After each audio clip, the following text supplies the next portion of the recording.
توجه این دفعه در برنامه منبر کرامت شریپوف شهروندی روسیه را از راه تقلب به دست آورد یا یکی از آنها بودن پاسپورت سر کجا شد؟ دیدیم که داشتن پاسپورت تاجیکستان خیلی نیست.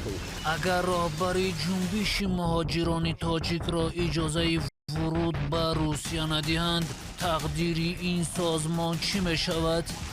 در پشت دپورت شریپوف روس ها می ایستند یا تاجیک ها؟ گروهی علاید هستند که آنها زیاده از 12 ساله پیش آنها به غلامی آوردن ملت تاجیک رسوندند. در این باره ما با آنها صحبت داشتیم. اینا نام دارند. نودا که در بین آنها ایدئولوژا هستند. کرامت شریپوف در برنامه نوبتی منبر رادیوی امروز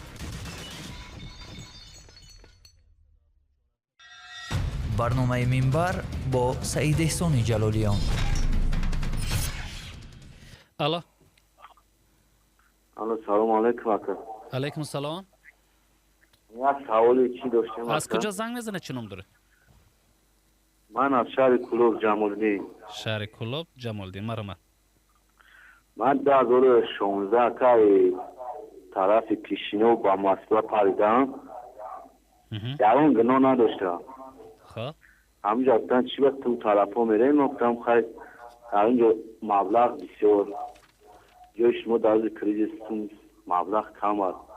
برای هم قضیت هم تو 2020 دپارتاسیا کردیم. در روسیه دپارتاسیا کردن شما رو؟ او دیگه ما در اومدنی نموندم. گفتن رو توجیستان روی کن تو دیرد محکم 10 سال برای 10 سال به دسته. به نظر نگرفتن قدرت انسانی است که به نظر نگرفتن حقوق انسانی دارد که بین دولت‌های ما بسیار شرطنامه امضا شده بودند. وقتی شهروند تاجیک سخن گفتن میخواهد با راه خوب грамотно понимают, что он же. И вот тут возникает вопрос, а зачем он в Россию нужен? Да пускай к себе в Таджикистане, он же, оказывается, прекрасно говорит же. Вот вам все это связано межгосударственными соглашениями. Надо пересмотреть все вопросы. На уровне надо президента рассматривать, на уровне парламента надо рассматривать пора уже. سلامت باشد. نفری هست در خط علاقه. الو الو سلام علیکم. سلام علیکم. بفرمایید از کجا زنگ میزنه؟ چه نام دارید و چه سوال؟ اینو جلالالدین رومی و رحمت جان. رحمت جان جلالالدین رومی. آخه ما هم خیلی برادر میگم ما هم خیلی رفتیم ما یگان گناه نداشتیم ما داشتیم همه چی داشتیم رفتیم اینی اومدن در خستاز آمدیم رفتن در اینی چی متاسفانه روشنی ضروری روشنی که باید داند ملت تاجیک ملت مورد مشارکتی شخصی که ممکن سوالای زیاد باشن چنین اخراج نمودن باید رفتن به روسیه امروز زیاده از 400,000 شهروندان تاجیکستان به یگان حجت در روسیه هستند اونا برگشتن به وطن نمیخوان حتی تحت گفتگو به اونا باشد برآوردن با قسم پولی میتونن میمونن و زیاده از 800,000 شهروند تاجیکستان اخراج شده است در داخل تاجیکستان حتی اگر خبردار باشید یک امنیستی در آورده شده بود ماه اپریل 2000 بله حتی همین امنیستی هم در مدت یک ماه با اونا دخالت نکردن و پس دیدن باز همه اخراج شده و با روی خط افتادن این میگن که در ساختار آینده در امروزه و آینده دولت تاجیکستان دیده برآمدن در راههای نزدیک راه ما در سرحد روسیه محکم شود که در داخل سرحد روسیه این طرف 5 دولت آسیایی است بین خود دو گرفت بازار باید باشد سرحد باید نباشد این ممکن در آینده چنین سوالات از بین میروند و ملت هم روی خودش رو میگیرد حالا ببینید که مناسبت تاجیکستان با همسایه کشورها بخصوص ازبکستان همسایه که یکی از دولت‌های خیلی مقتدر هم هست در همین منطقه مناسبت حسنه شده است یعنی خوب شده است در روزهای اخیر بعد از اثر اسلام کریموف و با اثر قدرت آمدن شوکت میرزیویف انا همین خوب شدن مناسبت با مثلا ازبکستان و دیگر کشورهایی که نفوذشون بیشتر است در منطقه مثلا چین میتواند مشکلی که بیکاری باشد و به مهاجرت رفتن کمتر کرده باشد چین در بین امریکا و روس یک سیم دولت بزرگ اسلامی میخواد در بازی‌های سیاسی یکی از بازی‌های سیاسی هست بازی‌هایی که ممکن سیاست است با قسم دادنی از بانک‌های کلانی خود کردیت بازی‌ها بیپول اگر حساب کنید زیادتری پولی که ما قبض می‌کنیم دلار این در خودی کجاست؟ در خیتای است، در چین است. و اگر بزرگی این روبروی دولت‌های آسیا نشان دهند، چین هم به فکرم اونقدر حواسمندی ندارد دخالت نمودن و در قسمی بردن اقتصادیات و مملکت شیرپتری به ما گام میزنیم آورده فروختن، این هم روزهای کوتاه مانده است. ممکن به روسیه برند، لیکن برای دولت‌های آسیا شیرپتری به اندازه چین لازم نیست. این یک گشتی است، یک خیمی است که ما میپوشیم فرزند خود را ببینیم. حتی ببینید من برای اومدم در شهر دیدم برایتون این پنهان نیست است. ممکن امروز فردی که 10 سال پیش 20 سال پیش تولد شد با قد وای نظر نمایتون همه قدا به زمین رفتن. من از تریزوی ماشین دیدم، از دیگران دیدم، به زنان نگاه دارم. این چی است؟ این از شیرپتری، این از خیمیکت خیتای. چی میگه؟ اینا پیش کارش گرفتن در کلاسکین یک زیبایی توجیک رو از بین برده ایستاده است. تشکر. نفر هست در خط الا. علیکم السلام. خواهش میکنم یک نفر یک مرتبه سوال میدهد 44 645 32 نفران دیگر باشن سوال دهند و مخصوصا اگر مهاجران باشن اونا خوبتر و بهتر وضع میکنن. الا. علیکم السلام. سلام علیکم. علیکم السلام. من ظفر از شهر دوشنبه. ظفر مرحمت.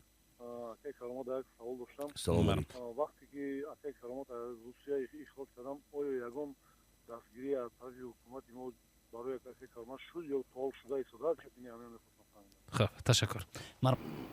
جوابگری همه این روزای وزنی که به سر من آمد با دادن اسپراف که بازگشت به وطن که شهروندی تاجیکستان دادن، این وزارت امویه تاجیکستان وزارت داخلی است و تحت نظارت وزارت داخلی این است اوویر پاسپورت نیست. اونا تا امروز یگام حرکت‌های انسانی نسبت من نکرده است. خب کدام روز با وزیر کارهای داخلی شما صحبت داشتید؟ من روز ششم با وی آخری داشتم و باوری کامل داشتم که در دقیقه‌های لحظه‌های کوتاه دادم چون که وزیر من خوب می‌دونست. از سال 2001 تا 2005 همراه من در روسیه بود و کارمند بود، یکی از فعال‌ترین شخصا بود و چیزی که روسا میگن چی بلای آمد از بالا که به همین نقطه امضا نمودن کاغذ روشکه یارو پیش نرفت. این است این بگم که اگر حرکت کنید ببینید نه واسطه از وظیفه نه از واسطه رتبه‌ای پگما در برداریم باید در وقت مجبور نمودن ما شکستن قانون اساسی تاجیکستان کنیستیسیون ما باید از وظیفه دست کشیم. من به وظیفه لازم نیست که وقتی به قانون تاجیکستان کنیستیسیون ما میتونیم در حالتهای هوسمندی خود پایمال نماییم. خواهش میکنم با مقامات دولتی به کنیستیسیون تاجیکستان دست برسونید. دیگر است که از سال 94 بون شهروندان دونن موافق قانون امروزه تاجیکستان کسی که تا 94 شهروند تاجیکستان نبود و در آن حالت قبول کنیستیسیون تاجیکستان بود و شهروندی ندارند. من نبرآوردم این 15 پونکت کنیستیسیون تاجیکستان است. چخیل امروز من شهروندی دارم. من خرسندم مالش که به من شهروندی.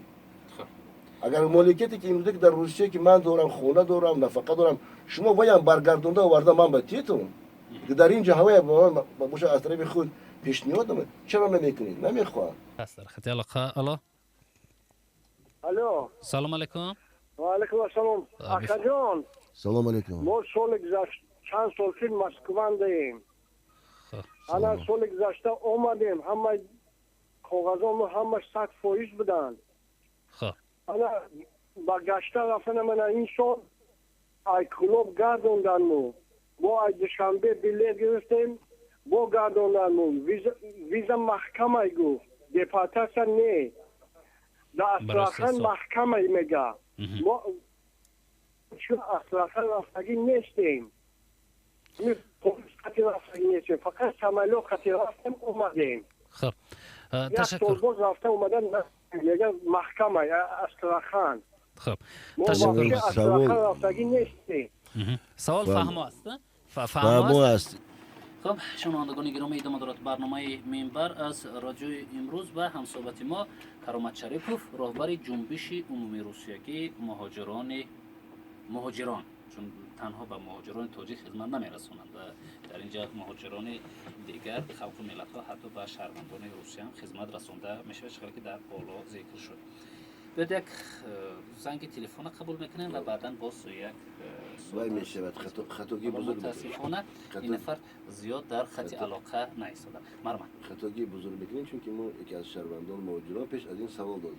سوالی من اگر به گوش به صدای میرسد که مرد تاجیک سینش از 50 بالا است که روی من روی روسیه را کشید روی من ماجرا در کار است حتی استفاده بردن هواپیماها از طرف کلاه و دوشنبه نمی‌شود موندن در خانه برای وی وزنی است فرزند دارد کودک دارد نبیره دارد حال این مسئله رو که روی من بسته شد بینید که در بین تاجیکستان و روسیه چنین حالتهای راه بستنی شهروندی تاجیک باید از بین برداشته شود ببینید چی دارد ما یکی از قوای مسئله کلان داریم در اینجا 201 دیویزه بعضی حربی دیگری با نام اوینا اوکلان داریم مگر ملت تاجیک در چنین حالتها به روسیه یاردم خود را نمیرساند چرا روی وی بسته کنید این که اونا با وظیفه بلند هم نمیروند их называют везде чернорабочим таджики приехали чернорабочим کاری که از همه پست هستند لیکن چی باید کرد حکومت امروزی تاجیکستان در وقت نشستن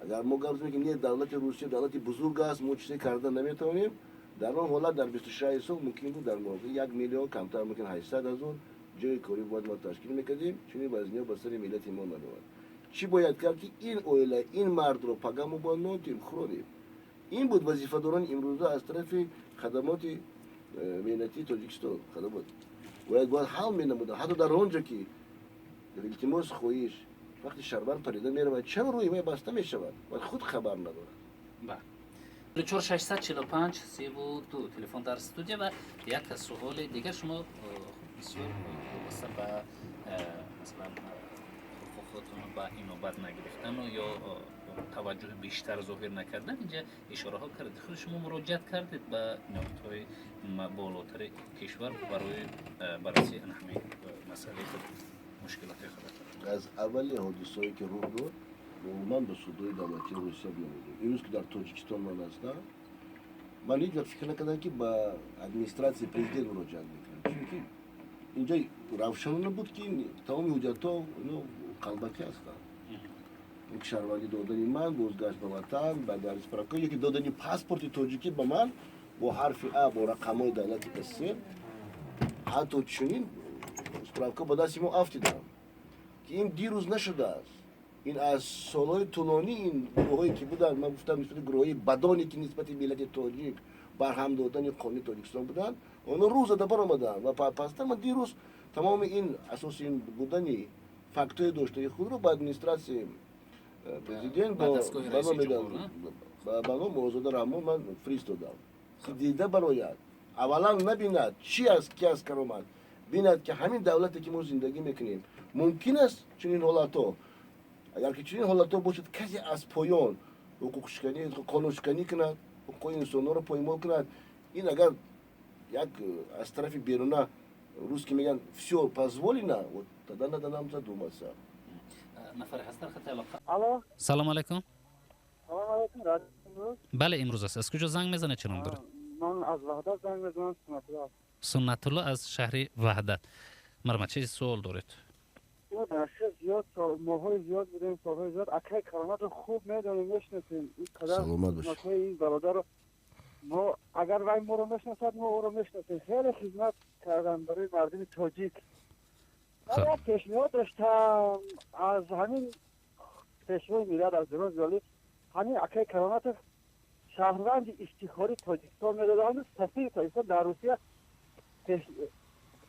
یعنی وظیفه سفیری تاجیکستان در روسیه مثلا عالی میشد ما تاجیک ها با در مسکو در دیگر شهر روسیه خیلی گردن برام میشد و افتخار میکنیم این مرد هم مرد جسور و ناترس است از حقوق شهروندان دفاع میکنه در حقیقت خب سلامت باشد برای سلامت باشند تشکر میکنم برای سوال دادن مینداره زور بیدم و یک که شخصی که سوال میتید در حقیقت ما همیشه بودیم با حکومت امروزه با قانونیت های بوده تاجیکستان با سفیرهای تاجیکستان که 6 سفیر رو من وزن نمودم 6 سفیر رو 7 نماینده کارمندان داخلی تاجیکستان در آنجا بودن نماینده MVD همکاری داشته و نسبت این کارهای من شما گفتم که در 16 سال حیات من هم خواهش داشتم آرزوی داشتم که در یکی از معرکه‌ای که پرزیدنت دولت محترم باشه میگذارن در آنجا بودن از روی خط میبرداشتن این کارمندان خارجی میکردن به مانند محمد ایگمزاد اون که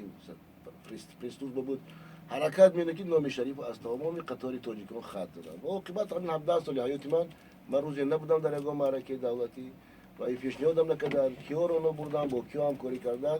من با ملت خودم بودم، من از ملت خودم دست نمیکشم. این سخنانی خود رئیس جمهور است و همیشه گفت هیسی ملی. من یک چیز رو نفهمیدم، اگر هیسی ملی و مانندی من هم 2% که من داشتم کارمندانی مقامات دولتی بیرون از دولت که کار میکنن دیپلماتی می داشتن، امروز ملت من چنین خور نمیشد. و شکرانه خدا کنه که حاضرم که از دیگر ملت‌ها از حرکت‌های ما از حرکت‌های شما ضدیت رو از بین و برداشته است. خب تشکر.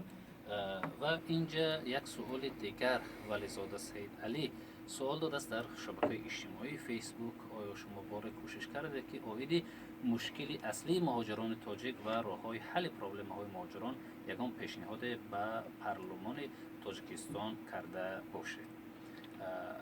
خب سوالشان همین است. مرحبا. تمامی حرکت‌های ما، تمامی نوشته‌های ما هست. این چیزی که اصلاً آزادانه پخش می‌شود در سامانه تاجیکران، مکتوبایی که به نام رئیس جمهور و پارلمان تاجیکستان، حتی ژورنال و نسخه‌ای هستن روزنامه هم داخلی روسیه هست. اون چیزی که ما پیشنهاد می‌کنیم اولاً این جاری نمودنی بود ویزای کاری. ویزای کاری رفتن تاجیک از نزد مادر برآمدن رفتن در اونجا به جای کار تعمیر شده باشد و برگرداندن فرزندی و که بعدتر اون رو گناهکار نکنن به اکستریمیسم و تروریسم. این یکی از پیشنهادهای من بود. دیگرشون بود که حرکت نمودن ساختاری که در آنجا هستند تاجیک‌ها همکاری با خدمات باید پنهانی را نکوبند و اینا در بین اینا بسته شده بودند.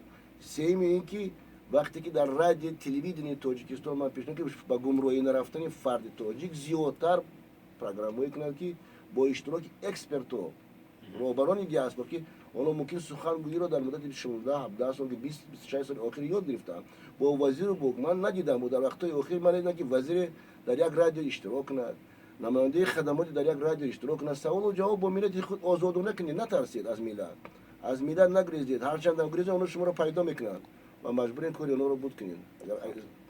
سلامت باشن. یک نفر هست در خط علاقه. الله علیکم السلام. سلام علیکم. علیکم السلام. رحمت الله شما زمین. کرامت الله. رحمت الله. رحمت الله. مرحبا. برادر جان من کرامت یک سوال داشتم. این برادر مقصد با همکاران خودش همکار دیگه در فدراسیون روسیه هستن در مسکو علاوه خصوص کریم جان یوروف ایجاد تمام بابا البته کریم جان یوروف ایجاد تمام پیش از این بودن دیگر برادرای ما زیاد بودن اونها زیاد از 20 فقط جامعه تاجیکان در مسکو بود. ما همیشه حرکت میکردیم که همراه باشیم. کسی پیر شدن دیگری سلامتی خوب نداشتن، چهارمی برآمده از روسیه رفتن و پنجمی از طرف مقامات روسیه مجبورن اون کارخانه‌ها محکم شدن. برادر یوروف کریم جان، برادر مجید امانی یک پروازشنیکای تاجیک هستند. ببینید که در بین دیگر ملت‌ها ما کمند، صرفی که امروز صدا می برادر از ملت تاجیک. ممکن آنها دیگر دولت‌ها برای چه صدا نمی‌برند که همه وزبینی امروز آورده در سری مهاجری ملتی گذاشته شده است.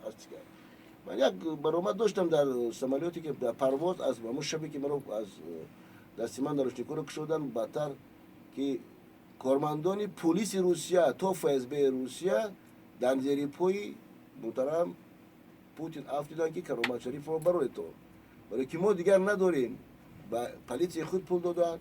کارخانه‌ای که از طرف تاجیکان ساخته میشن از آنجا مزد کاری با آنها دادن و زیادی آنهایی بود در نزد سویانین روبری میری شهر مسکو بود. این پینون همه بالاز نمیبراید با یاردمی یک قسمی قطاری تاجیکانی که این روز خدا تاجیک میسپارد.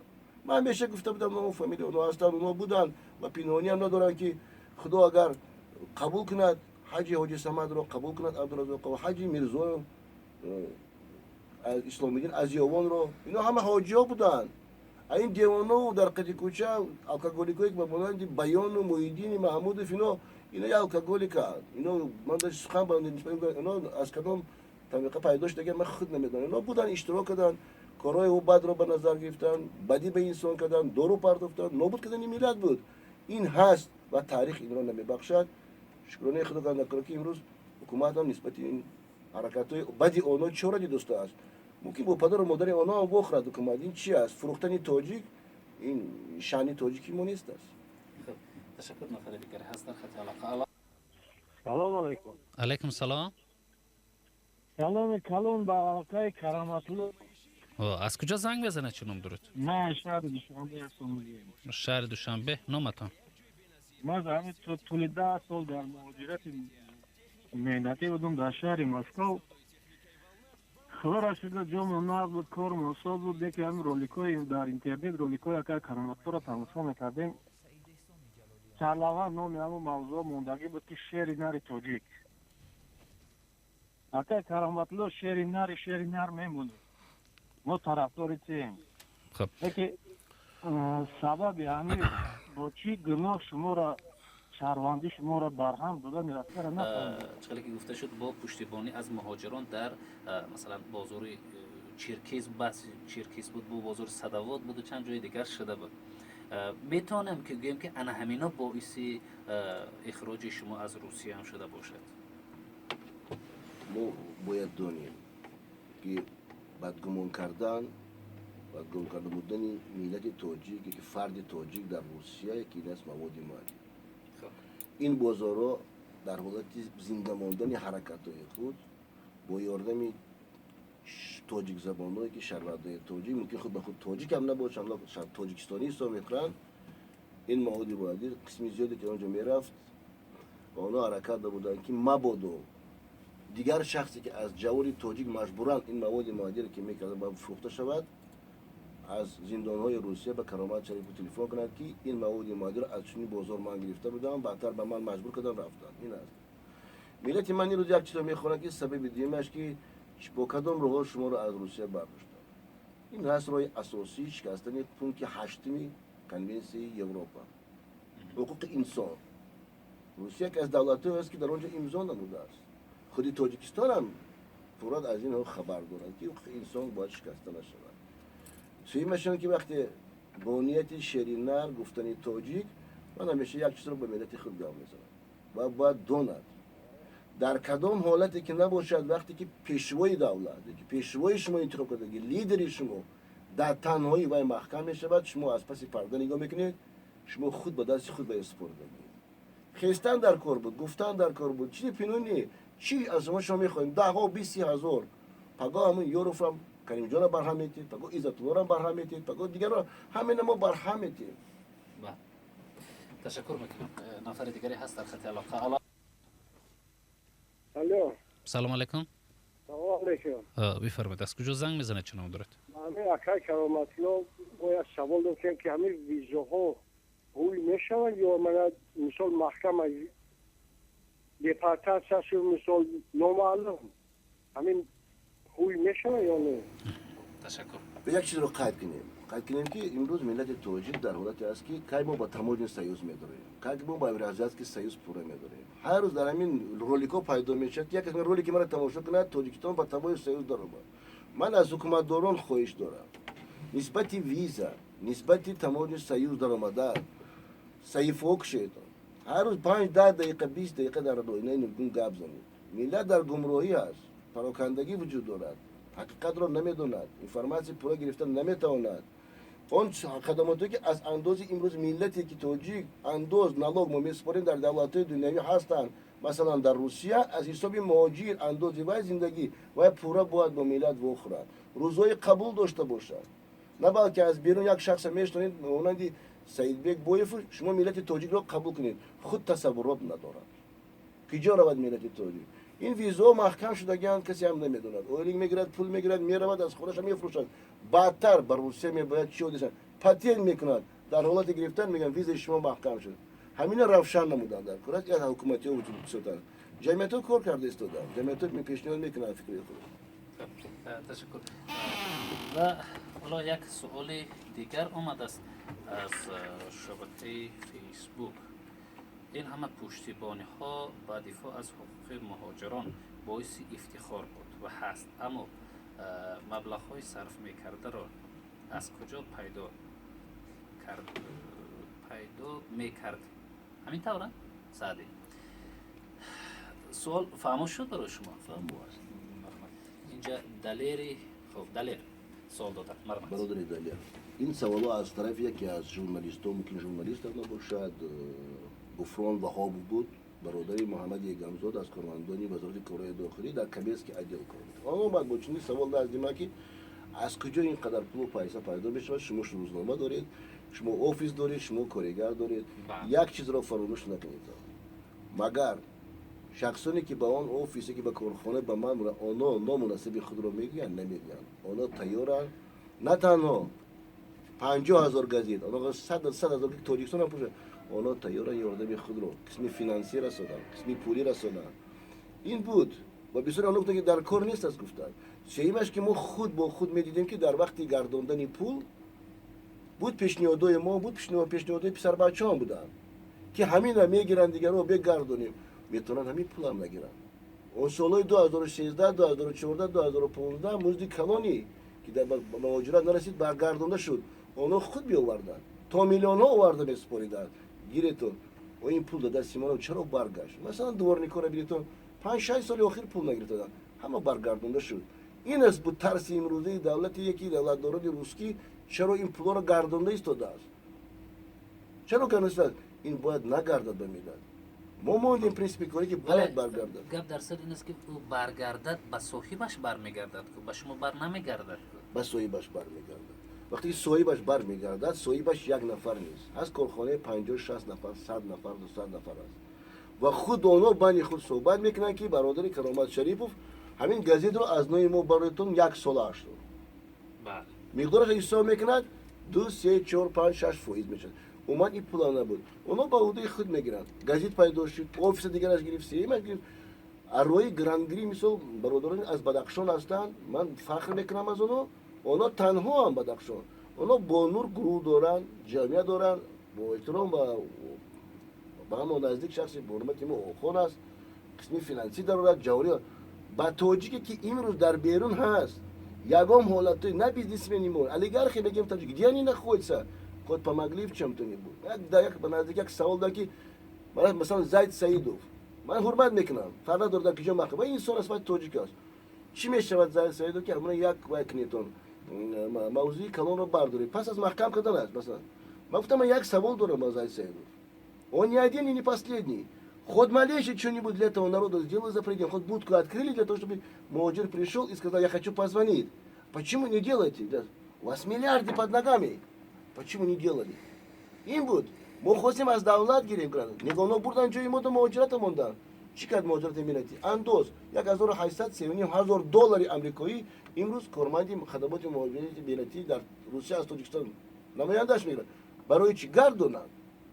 لازم نیست است گردونن با فوندایی که پنسیونی با این بریدو با شخصانی که امروز با این پولا با اونا ممکن یک یعنی توبات سلامتی اونا خوبی بیارد گردونیم. ما موندیم که به حکومت بیایی چی به پول نکی با حکومت کار کردیم برای دولت برای امروزی بودنی تاجیکستان کاری ما رفته گست برای برداشتن ملت تاجیک از زنگو بینه چی است از زنگو بینه که ملت چی میگه. خب نفری هستن خط علاقه الله سلام علیکم.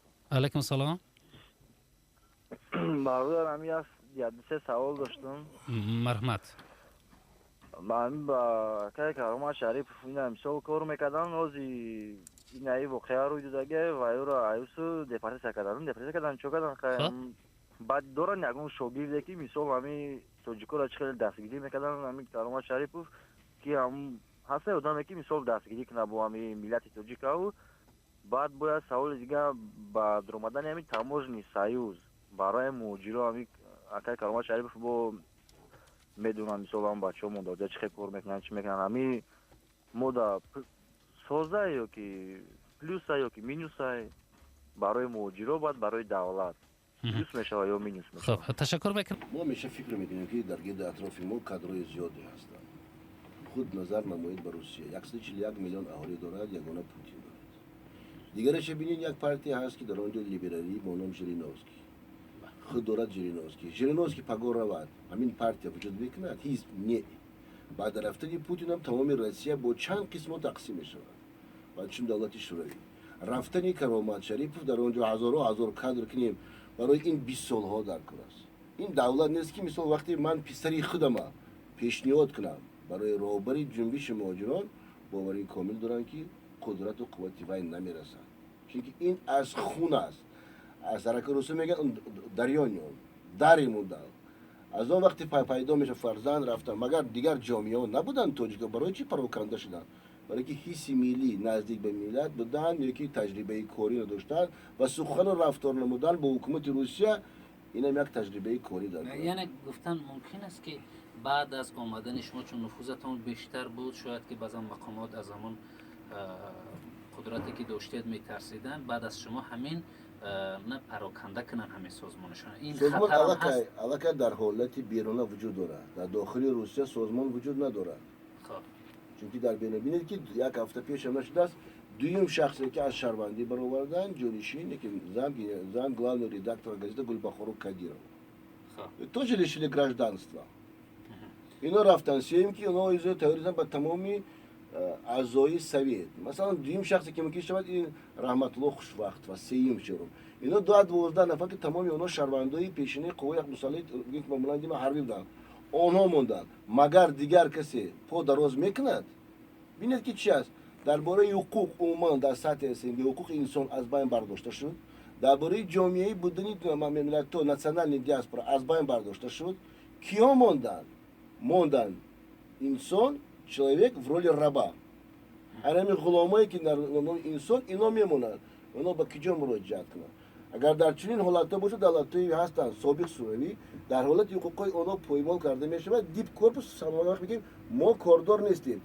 در چنین حالت بودن کنسولگری ما هم لازم نیست. برگردوندن در کار، خدمات برگردوندن در کار، چون که اونا دولتیان میگه که ما نمیتوانیم اینو نیست. میگه باید به دوش خود همه وزنی که در روسیه میگردد سفیر تاجیکستان گیرد. یک سوال دیگر اینجا شنونده دیگری ما سوال دادن که آیا خب پیش از اون یا پیش از آمدنتون یا قبلا هم یکم بحث ها یک ضدیت ها بود با کدام یک سازمان های مهاجرتی دیگر در روسیه شما داشتید همینطور؟ سازمان مهاجرتی مینتی فدراسیون میگرانت روسیه که یکی از تشکیل کننده من بودم بعدتر اسنگی را من ساختم با یکی از شخصان با ودیم. این حالتی بود که این شخص از بیرون یک شخص اتئیست خواست روبری کند با فدراسیون میگرانت بود بحثی که ناعدالتی از طرف اونا بودن و خود را حساب نمودنی در بین خود شهروند روس است از روس بیرون بودگی نیست ملتش روس است خواست روبری کند وظیفه اساسی بود که من میخوام از دولت روسیه گرانت گیرم پول گیرم و دیگه به اون کار داخل ندارم و در چنین حالت ما از وای دست کشیدیم بحثای ما بود بحثای اونقدر ضدیتی هم نبود لیکن محافظت مهاجرتی ملتی از طرف اونا در روستاهای کم چنبوشن در عمل نمیشه جاری همین ساختاری که ما ساختیم فدراسیون میگرانت و اسنگی دولت‌های سابق شوروی پیشروی را ایشان داد در گازیت و در همه این سامی سرکوش همه شکل می‌ذاریم اینو بودن پیشنهاد ما که یک کار اساس کی نه بالا بین‌الملل گرفته شد و این بود در حقیقت است بحث بود اون وقت باشه به بحث نمیشه. خب تشکر. نفر دیگر است در خطی علاقه. الو السلام علیکم. علیکم السلام. برای برنامه روز برای این تشکیل کردنشون با این کسب سوال جواب اولا تشکر میگویم. سلامت باشید بفرمایید. از کجا زنگ میزنید چه نام دارید؟ از شهر دوشنبه زنگ میزنم. نامتون؟ من همسر یک نفر مهاجر. خب مرحبا. من میخواستم به همین سوالم جواب گیرم که شوهر من خیلی یک سال مهلت است خیلی 4 سال شده 4 سال و چند ماه آمده وطن به نآمدن چون که ما اجاره نشین هستیم و 2 فرزند ما در دانشگاه تاجیکستان درس استودنت دانشجو هستن و شرایط مالیوی چنین دست نداد و بعد از 3 سال بود که یک بار از سرحد خیلی که میگذرن این همه با پوشیده نیست تازه میخه باز 1 سال زیاد شده است. من همین سوال داشتم که احتراماً اگر حاضر بیاین خیلی که میگن دپارتاسیون میشون همون شوهر من یا نه اینکه شرایط مالیوی با من چی کریزیس و چی گفته این خیلی دست نداد که در وقتش برآمده در این خیلی امکانیت ها بود که شهروندی روسیه شدم.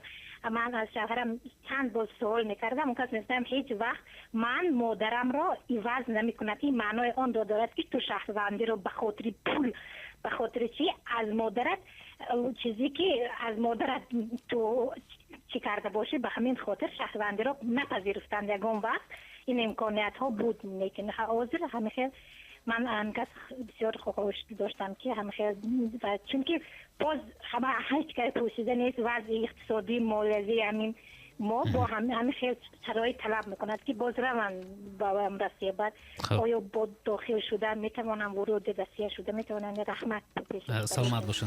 سوالشون که در اول فهمیده شد اگر بیایند و باز مثل که دیگر نفرانشون دیپارتاسیون میشن یا نمیشن، میگن که یک سال بر اومدن از روسیه. خب دیگر فهمه است، فکر میکنم حاجت به شرحش نیست. قانونیت این درست است که وقتی بر اومدن سالهای طولانی اونا نبرند از روسیه و اقتصادش رای اونا بسته میشه، راهشون بسته میشه.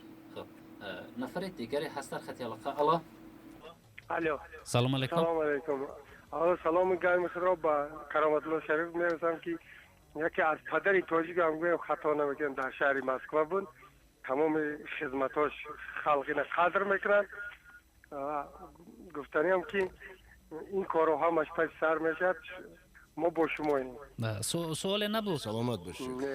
خب سلامت باشند.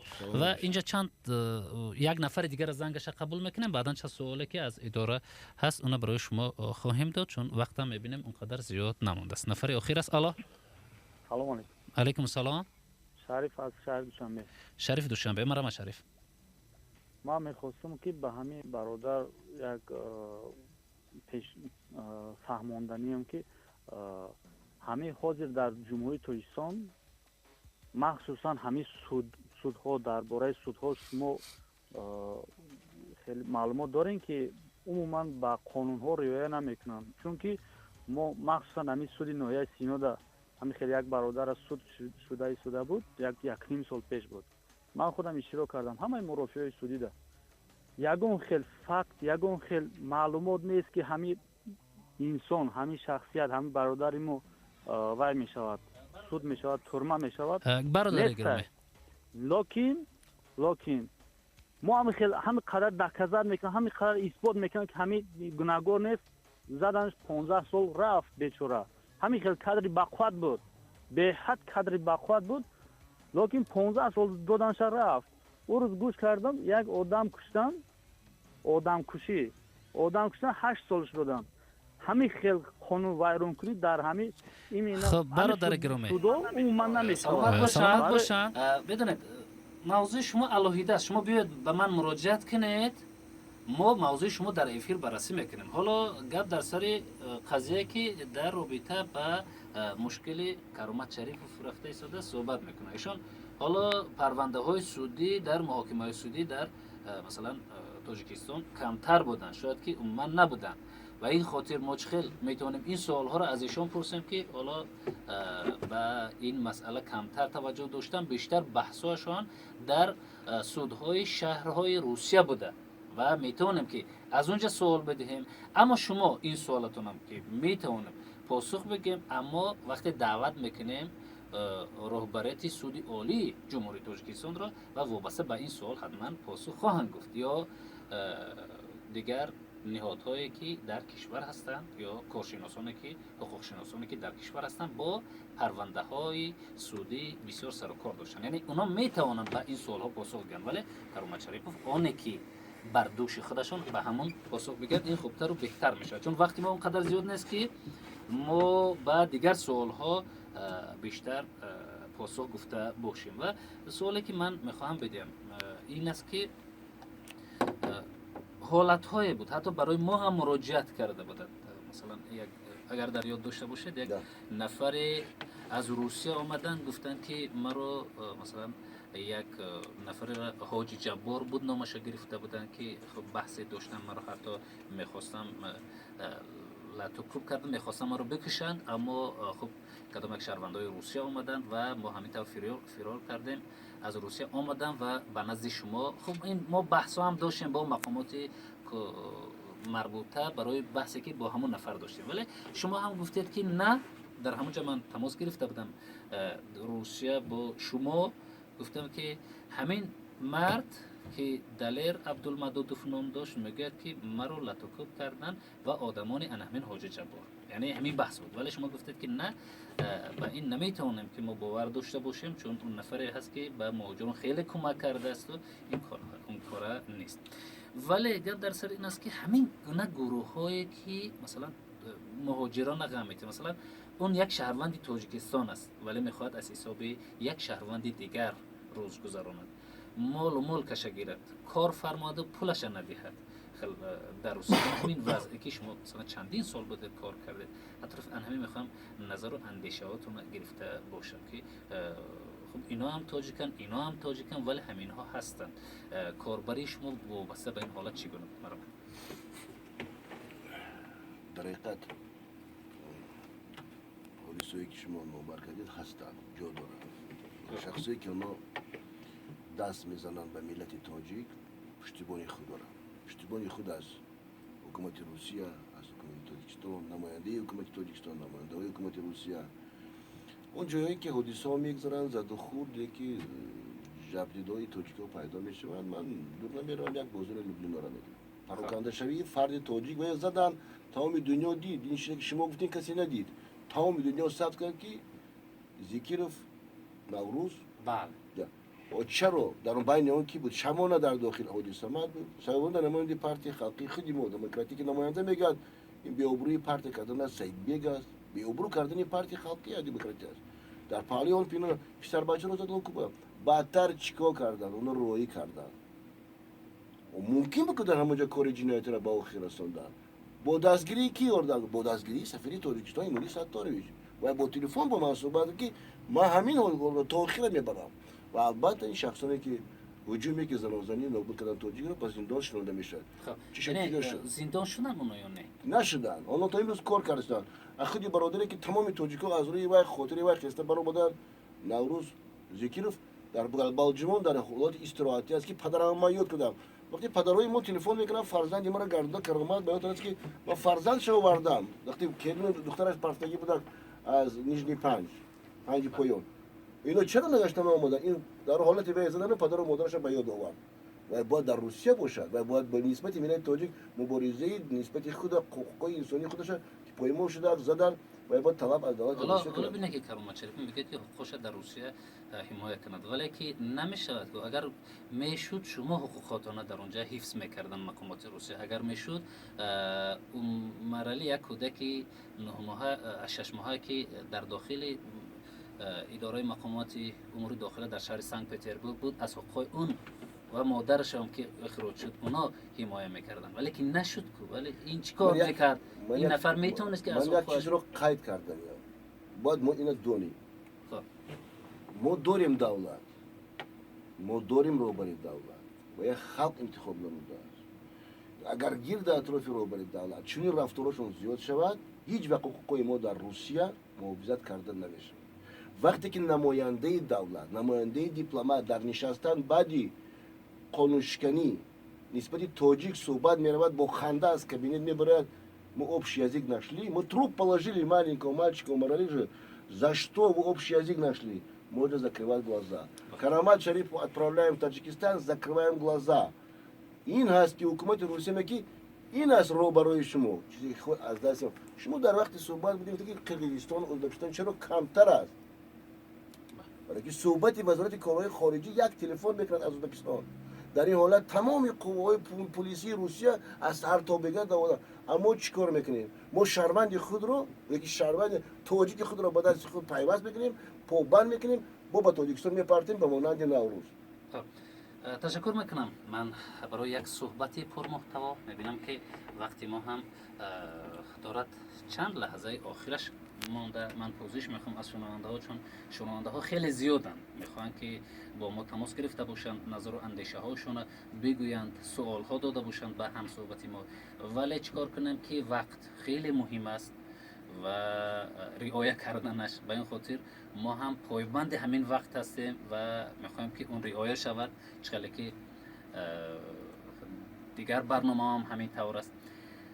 خب شنونده های گرامی، کرامت شریپوف راهبر جنبش عمومی روسیگی مهاجران بودند که وابسته به سوالهای شما که طریق شبکه‌های اجتماعی و اینچنین تلفن 44 645 32 برای ما ارائه کردید. ما پاسخ گرفتیم و همه شنونده ها که تا این لحظه با ما بودند شنیدند با خبر شدن نظر و اندیشه های کرامت شریف را فکر میکنم که اگر اون مهاجران بودن که سوال داشتن به مشکل خودشان، اگر مصلحت و مشورتشان براشان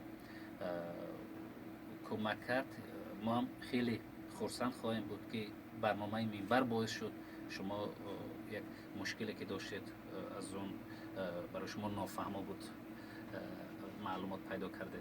اگر از این صحبت های ما شما کدام یک نافهمی در قضیه کرامت شریف بود ولی آگاهی پیدا کرده، چون چندین نفر سوال میدادن که وابسته به همین قضیه شما صحبت کنید که چرا همین طور شده است، چرا ما نمیدونیم که مثلا خارج کردنش برای چی بود، اون شهروندی روسیه رو از سالهای قبل داشت. یعنی به همه این ناروشنی ها در برنامه منبر روشنی تا امکانیتی که در دست ما بود دادیم، با امید اونه که مشکل کرامت شریف با مقامات روسیه در دایره قانونگذاری های هر دو کشور رعایت شود، حقوقشان برقرار شود. ما در همینجا برنامه رو به اتمام رسانیم و برنامه های دیگری راجع امروز ادامه خواهند کرد.